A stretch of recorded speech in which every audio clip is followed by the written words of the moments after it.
Hello friends, I am Shivraj Aditya और मैं आप सभी का स्वागत करता हूं आप ही के अपने यूट्यूब चैनल पे।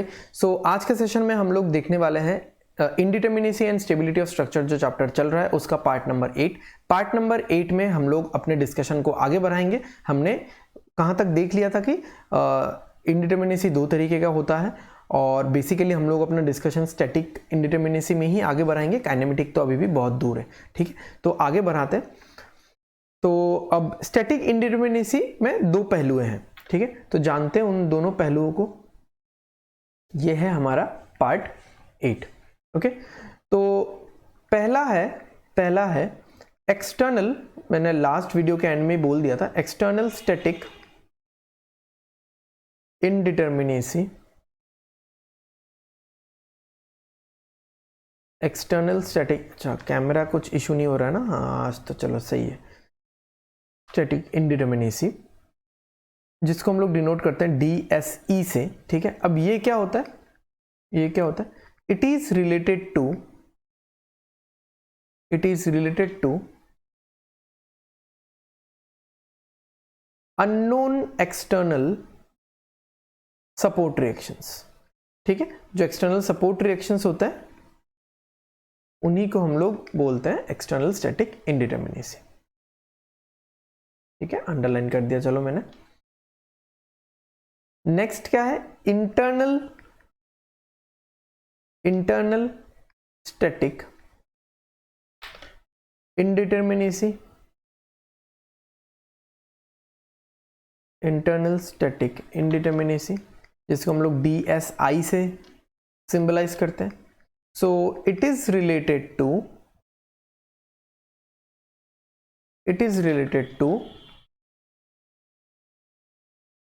unknown internal reactions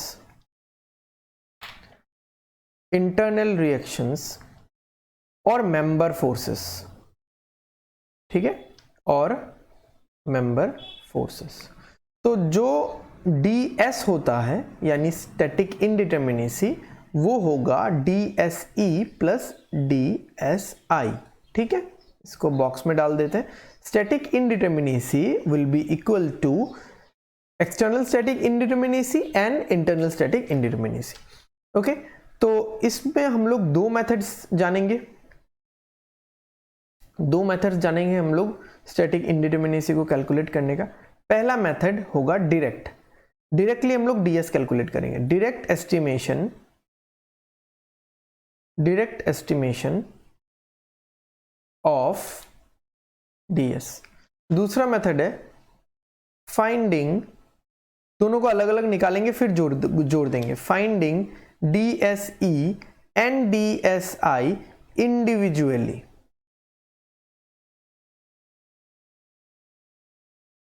ठीक है। फाइंडिंग DSE एंड DSI, ठीक है, ये दोनों इंडिविजुअली निकालना है आपको।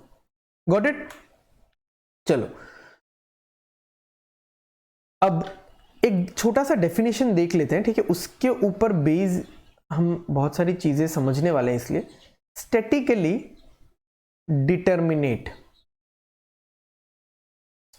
डिटर्मिनेट वैसे तो हम जानते हैं, हम समझ भी चुके हैं, but in the sense of equations में बोल रहा हूं। इफ अ स्ट्रक्चर और member cannot be analyzed, cannot नहीं होगा, हम लोग डिटर्मिनेट निकाल लेना। can be analyzed only with the equilibrium equations, then it is called as statically determinate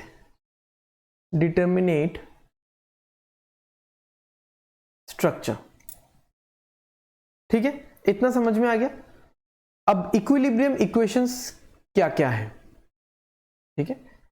तो इक्विलिब्रियम को मैं ऐसे लिख रहा हूं, EQM, इक्वेशंस इन 2D। क्या क्या होगा?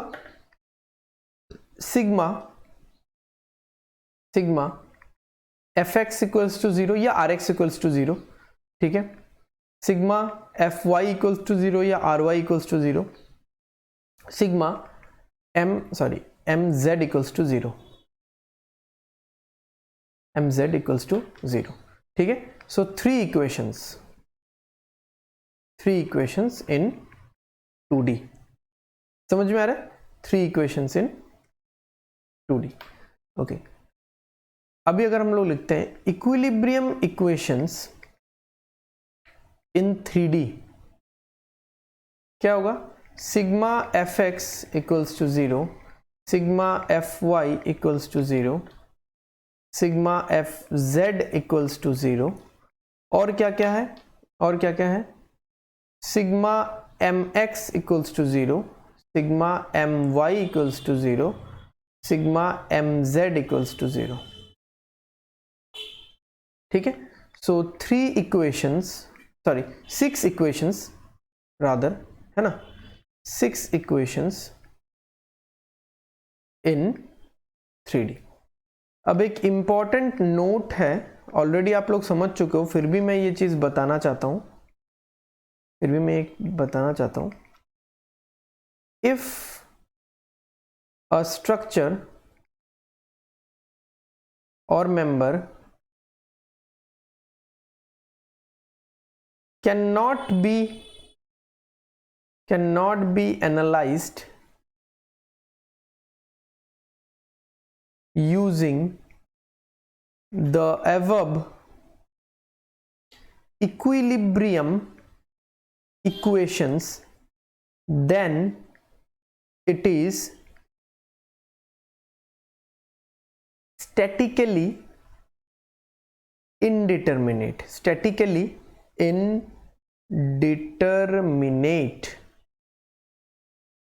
ठीक है, और हाइब्रिड स्ट्रक्चर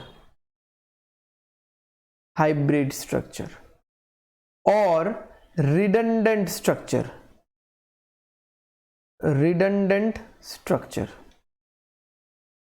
ठीक है।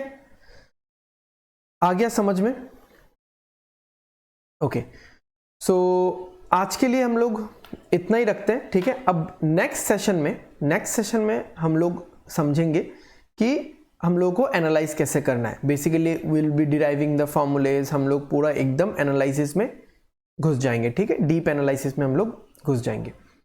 ओके, सो आज का सेशन यहीं पे खत्म करते हैं, मिलते हैं हम लोग अगले सेशन में, यानी पार्ट नंबर 9 में। तो तब तक के लिए अलविदा। और अगर आपको सेशन अच्छा लग रहा है, कोर्स अच्छा लग रहा है, तो लाइक करो, शेयर करो और सब्सक्राइब करना जरूर मत भूलना, सो दैट आने वाले वीडियोस का नोटिफिकेशन आपको मिलता रहे, ठीक है। तब तक के लिए take care, bye bye, study hard and study well, bye bye.